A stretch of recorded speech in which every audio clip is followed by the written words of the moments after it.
Y nada menos que Anton LaVey, fundador de la Iglesia de Satán en 1966 y autor de la Biblia satánica. Justo antes de morir, Anton dijo: "Oh Dios mío, ¿qué he hecho? Hay algo muy mal, algo anda muy mal". No quiero imaginar qué vio en ese momento, pero está registrado que estas fueron sus últimas. Hola hermanos y amigos, en esta ocasión vamos a hablar nuevamente del ateísmo, y de cómo esta filosofía no es más que una necia manera de pensar.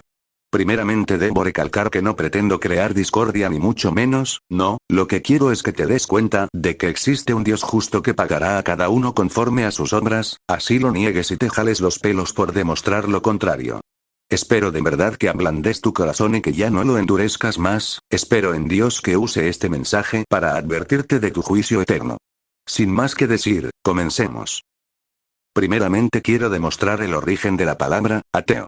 Ateo viene del griego, y es un conjunto de palabras que dicen a, que significa sin, y teos, que significa Dios. Yo sé que lo utilizaban en la antigua Grecia para los que negaban la existencia de los dioses romanos, pero ahora lo usan para invalidar, entre comillas, la existencia del Dios único y verdadero. Irónicamente, los que niegan la existencia de Dios, tienen a Dios en el nombre de su propia organización filosófica. Ya con esto en mente quiero lanzar unas preguntas al espectador. ¿Por qué el afán de querer demostrar la inexistencia de quien según usted no existe? ¿No sería eso una contradicción irracional e ilógica sin respaldo coherente? Si para usted, alguien no le importa, simplemente lo ignora, pero ¿por qué los ateos piensan más en Dios? Aunque solo para invalidarlo. No tiene sentido. Yo sé que muchos van a tratar de defenderse con decir: pero yo no me burlo de Dios, únicamente me burlo de la religión, y de los creyentes, jaja, aleluya ignorante. Pero déjame te digo, que en sí, tu defensa es nula, ya que niegas la existencia de Dios, no de la religión, tu defensa es nula o no compete aquí. Si tu intención es burlarte de los creyentes, ¿por qué no simplemente te burlas de ellos? Si tu intención es burlarte de la religión, ¿por qué no te burlas de su sistema? Claramente te estás burlando de Dios, entre comillas, porque Dios no puede ser burlado, pues todo lo que siembres, eso mismo cosecharás. Los ateos nos tachan a los creyentes de tener una fe ciega, lo cual es una hipocresía, pues ellos mismos también tienen fe, es decir, tienen lo que profesan negar. ¿En qué me baso? ¿Por qué el ateo piensa que el universo es autosuficiente y que por sí mismo puede generar vida y estructuras completamente bien formadas solo por mero azar? Pero déjame te digo que un matemático, agnóstico, calculó las probabilidades matemáticas de que el universo sea autosuficiente, calculando desde baja entropía la expansión del Big Bang. ¿Y sabes qué número le salió? Le salió la ridícula cantidad de 10, elevado al 10, elevado al 123. Para que te des una idea, ni todos los átomos en el universo observable te alcanzarían para terminar de escribir tal cantidad de ceros.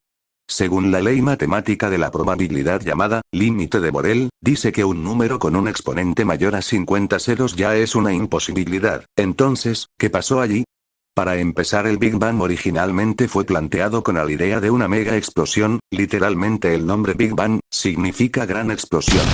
Solo que lo cambiaron por expansión, porque era demasiado rebuscado que la nada explotara y en sí misma formara estructuras complejas, pero al final de cuentas es lo mismo.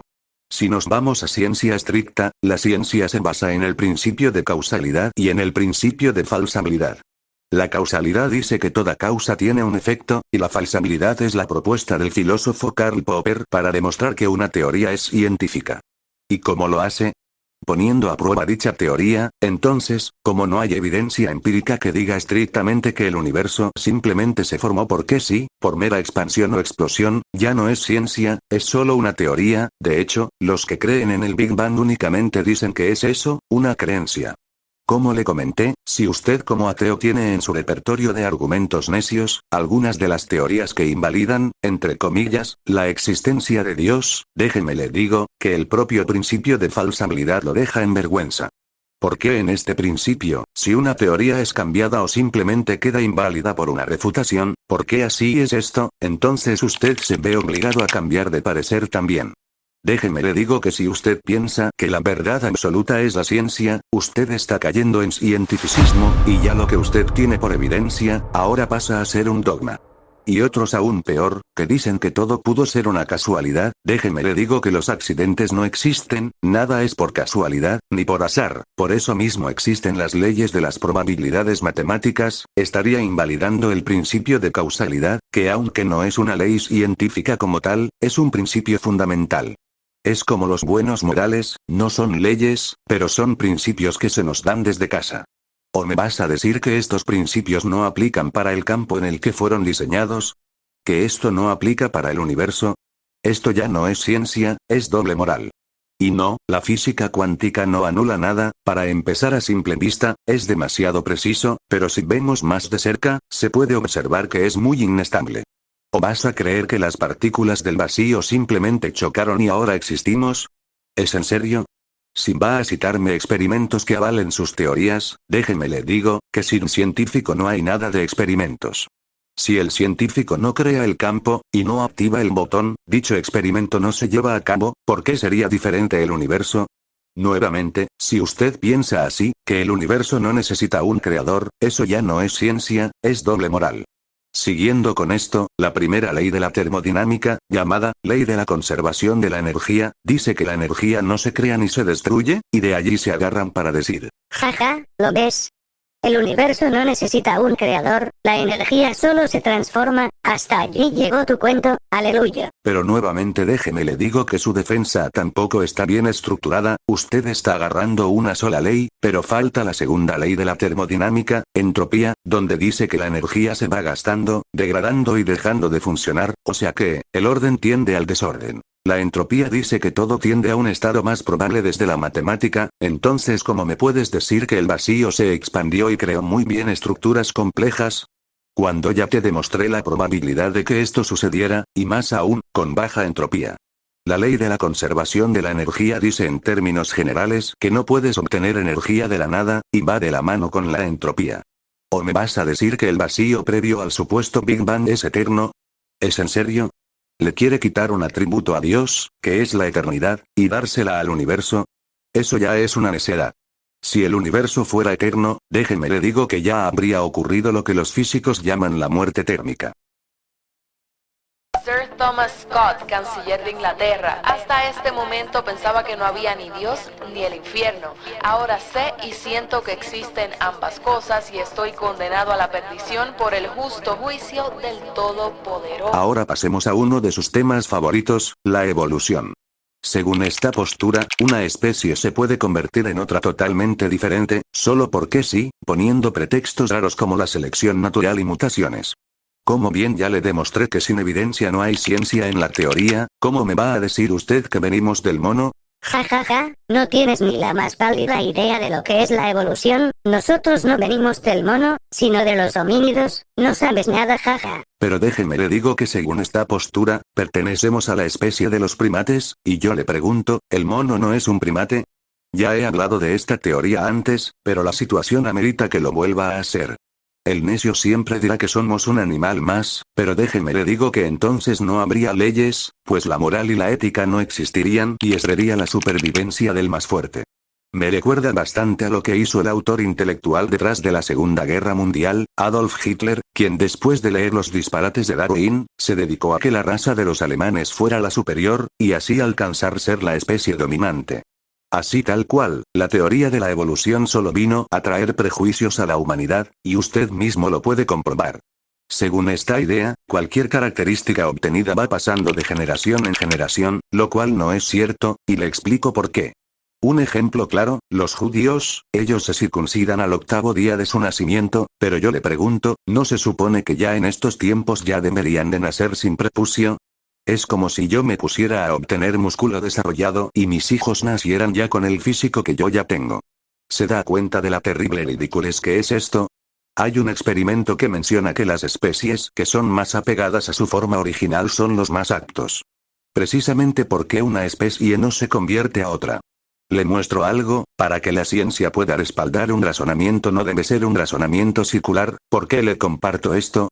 Porque según esta postura, el que sobrevive es el más apto, y el más apto, es el que más sobrevive, lo cual, es un razonamiento circular, no científico. ¿Usted me puede mostrar tan siquiera una sola especie actual o con vida en un estado intermedio previo a su siguiente fase evolutiva? Y no me venga a decir que todas las especies están en fases intermedias, porque yo no veo mariposas nuevas desde que tengo memoria. Y no, la mutación no invalida nada, se ha demostrado que en los efectos de mutación siempre el individuo contrae males. De ser lo contrario, entonces Chernobyl sería un paraíso evolutivo, con nuevos especímenes humanos, y más desarrolladas especies animales, pero vemos que no es así. Recordemos que todo tiende a un estado más probable desde la matemática, pero déjeme le digo, que es imposible que una proteína de una célula se convierta a otra completamente diferente, y esto solo en una proteína, faltan las demás, y faltan todas las demás células, lo cual es imposible, y aunque fuere posible estaría invalidando la entropía. ¿O me va a decir que únicamente en la evolución la entropía no entra? ¿Es en serio? Esto también es una necedad. Ja ja ja, ya viste como no sabes nada, esto solo ocurre en un sistema aislado, y la Tierra no es un sistema aislado, te quedaste sin argumentos jaja. Pero déjame te digo que existe una ley que dicta muy tajantemente que la vida solo puede venir de la vida, y esto se le conoce como la ley de la biogénesis, y es un hecho científico, que también es empírico, mientras que la biogénesis, que es la idea de que de la química pura y sin vida se genere vida, solo es una mera teoría que, nuevamente, no puede ser observada en laboratorio. ¿Qué tiene que ver esto con el comentario anterior acerca de que la Tierra no es un sistema aislado? Pues que en sí, es verdad, la Tierra recibe energía del Sol, lo cual es un sistema abierto, pero el Sol no crea vida. El ADN es como un código demasiado bien diseñado como para simplemente pensar que es un azar, y el Sol no crea ADN, lo destruye. Que la Tierra sea un sistema abierto no significa que de la nada surja todo. Te voy a decir un dato que quizás te bote. El autor intelectual detrás de la idea de la evolución participó en actos de brujería, tú mismo lo puedes comprobar, ya sabrás la corriente satánica detrás de la idea de la evolución. Cabe recalcar que la microevolución no es lo mismo que macroevolución, la microevolución es lo que conocemos como el proceso mediante el cual una especie se adapta a su entorno, a esto se le llama adaptación, y la macroevolución solo es el mito de que una especie se hace otra especie solo porque sí. Seguimos con Thomas Paine, escritor ateo, quien fue el autor del famoso libro La Edad de la Razón, una obra que se dividió en dos partes y fue publicada entre 1794 y 1795. En esta obra, Thomas Paine argumentó en contra de la autoridad de la Biblia y en contra de todos los dogmas religiosos. Básicamente, él era como el ateo estrella de aquella época. Pero justo antes de morir, Thomas Paine dijo: quédate conmigo por amor de Dios. No soporto estar solo. Oh Señor, ayúdame. Oh Dios, ¿qué he hecho para sufrir tanto? ¿Qué será de mí en el futuro? Daría mundos si los tuviera, porque La Edad de la Razón, o sea, el libro que escribió, nunca se hubiera publicado. Oh Señor, ayúdame. Cristo, ayúdame. No te vayas, quédate conmigo. Envíame incluso a un niño para que se quede conmigo, porque estoy al borde del infierno aquí solo. Si alguna vez el diablo tuvo un agente, es... Y a todo esto, ¿cómo demuestro la existencia de Dios? Bueno, si usted se pusiera a leer la Biblia se daría cuenta, que la misma Biblia narra acontecimientos que si pasaron, pasan y pasarán. Por ejemplo, la historia del diluvio en Génesis se nos narra la historia de cómo la maldad del hombre fue tal, que Dios mismo mandó un diluvio para destruir a todo ser viviente sobre la faz de la tierra, a excepción de unas cuantas especies animales y un muy pequeño grupo de personas. Hay evidencia arqueológica que respalda lo que estoy diciendo, donde se encontraron huellas de un ser humano junto a huellas de dinosaurios. Otro caso es la historia del Éxodo, donde Moisés dirige a los hijos de Israel rumbo a su escape, y tenían que atravesar el Mar Rojo, y Dios abrió el mar para que el pueblo pasara. Hay evidencia arqueológica que demuestra que esto sí ocurrió. La Biblia nos muestra predicciones que se están cumpliendo, por ejemplo, la apostasía, la gente que cada vez más se burla de Dios, el aumento de la ciencia y muchas otras más. Entonces, si vemos que todo lo que dice es verdad, y si dice que Dios es quien nos creó a su imagen y semejanza, no como animales, sino como quien es por encima de los animales, y esto lo vemos muy bien en la domesticación de los mismos animales. Al menos a mí, se me hace más sensato creer que un Dios justo y amoroso nos hizo, que creer que somos meros productos de azares interminables.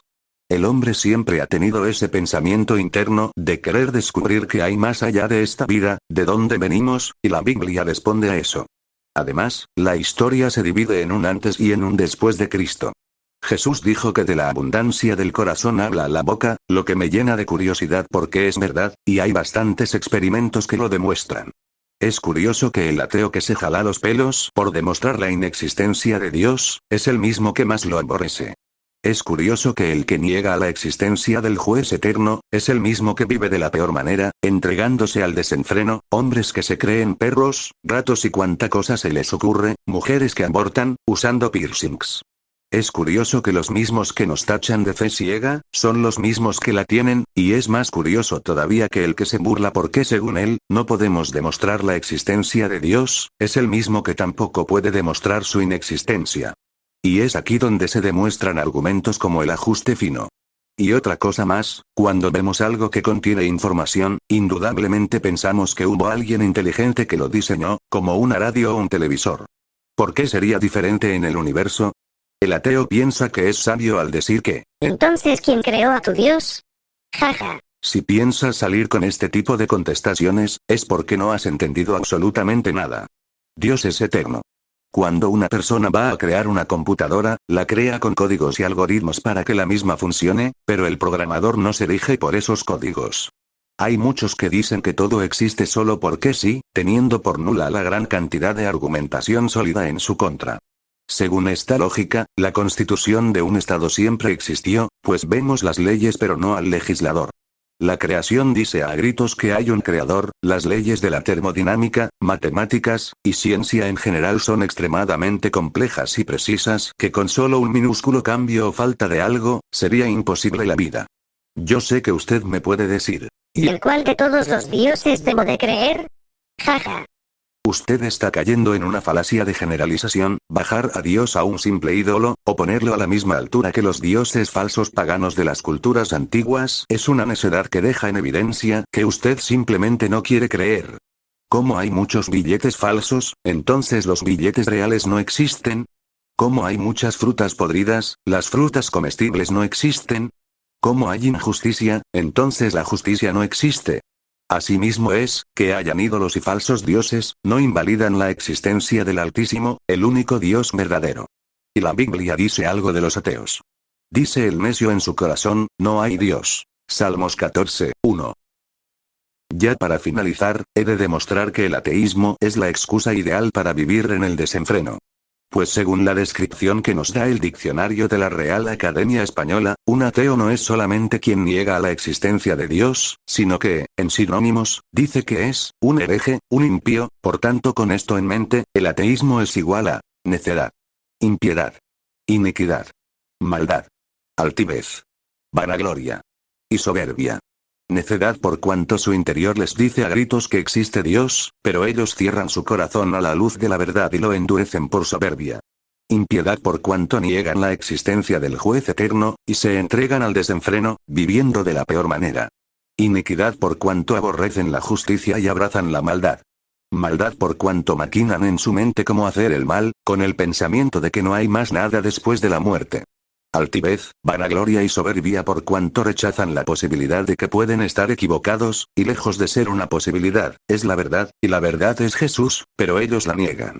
Jesús dijo en el Evangelio según Lucas, en el capítulo 6, verso 45. El hombre bueno, del buen tesoro de su corazón saca lo bueno. El hombre malo, del mal tesoro de su corazón saca lo malo. Porque de la abundancia del corazón habla la boca. Qué curioso que los ateos son groseros y blasfemos, dejando en evidencia el cumplimiento de estas palabras del Señor Jesús, y confirmando que en sus corazones solo hay de continuo, el mal. El ateísmo es igual a blasfemias, disfrazadas de libre pensamiento.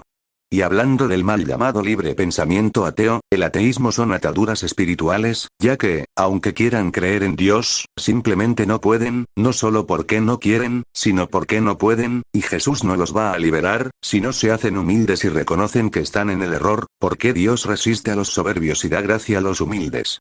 Por eso yo advierto a todo ateo que vea este video, y lanzo estas palabras, que el mismo Señor Jesús dijo. Arrepiéntanse o perecerán.